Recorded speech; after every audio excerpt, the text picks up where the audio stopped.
Good evening, I'm Nashika, and this is chale.news, your end-of-day briefing for June 27th. Tonight, Burkina Faso makes it official with France, and Ghana needs to pay attention. 3 days to go before the South Africa march, and the tension is rising. Plus, the Black Stars World Cup run is already worth millions, and some news that stopped a lot of us today. Let's get into it. Burkina Faso has cut all diplomatic ties with France, effective immediately. That makes it the third Sahel junta state to do so. And it matters for Ghana because just days ago, Accra and Ouagadougou deepened border cooperation. Ghana's foreign ministry has said nothing. Silence is a position, and right now it's raising questions. June 30th is 3 days away. South African authorities have warned protest leaders they'll be arrested the moment violence breaks out, and Gauteng will have over 33,000 cameras, drones, and helicopters watching in real time.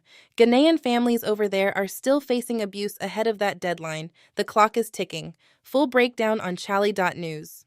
Press freedom and the threats against it dominated the news today. The NDC's Central Regional Chairman went on air and openly threatened to send boys to Obatampa FM in Cape Coast if they don't stop covering a sitting MP critically. Said it out loud, on radio.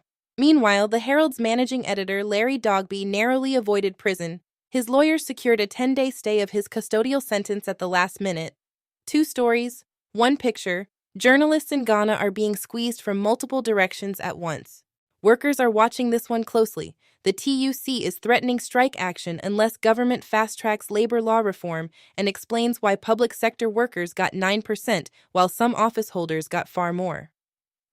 The warning came at the National Labor Conference in Ho today. If that gap doesn't get addressed, disruption is coming. On the electricity front, ECG's former MD is saying the utilities meters are so outdated they can't even apply the new tariff rates that kicked in July 1st. So ECG is losing money it's already owed, while asking Ghanaians to pay more. Fix the house first. The Komenda Sugar Factory revival talks hit a wall. The investor wants a full ban on refined sugar imports as the price of coming in. President Mahama said no, unless the investor can prove that ban won't hurt consumers at the market.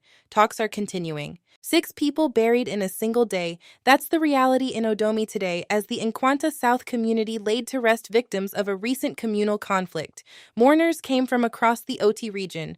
No arrests, no government statement, 6 families in grief, and official silence. Civil society lawyer Oliver Barker Vormawar is pushing hard on the Agenda 111 corruption allegations, telling Ken Agyapong that this cannot stay inside the NPP. Public money was spent. State investigators need to see those allegations, not party structures. No complaint has been filed with the OSP yet. Ghana has deployed 47 health workers to St. Kitts and Nevis under a managed migration scheme.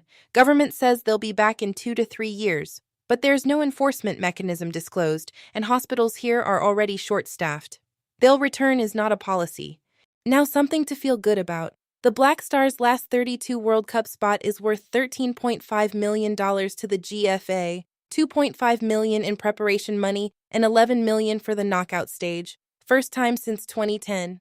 And the deeper they go, the bigger that number gets. Full story on chale.news. The Black Queens are 30 days out from WAFCON 2026 in Morocco, and the stakes are enormous. Reach the semi-finals and Ghana earns automatic FIFA Women's World Cup qualification. They came back with bronze last time. This time, they want more. This one hit differently today. Enoch Eshun, Enoch, the UCC singer who went viral after a Zion Felix interview and inspired so many people living with physical challenges, has died. He passed on June 27, 2026. Ghana is grieving tonight. Rest well. A genuinely good story to carry into the evening. Canadian Ghanaian charity Ghana Medical Help has donated 17 dialysis machines, worth over 7.5 million CDs to hospitals in northern Ghana. Kidney patients up north used to travel all the way south just for treatment. That changes now. History Chale. 20-year-old swimmer Ivan Snowden has become the first Ghanaian athlete ever to win a World Aquatics training and educational scholarship. Starting August, he trains at the Bahrain Center of Excellence, fully funded. Ghana's sports story is wider than football. That's your June 27th evening briefing from Nashika. Every story you heard tonight and more is waiting for you at chale.news. Stay informed, stay sharp. Good night.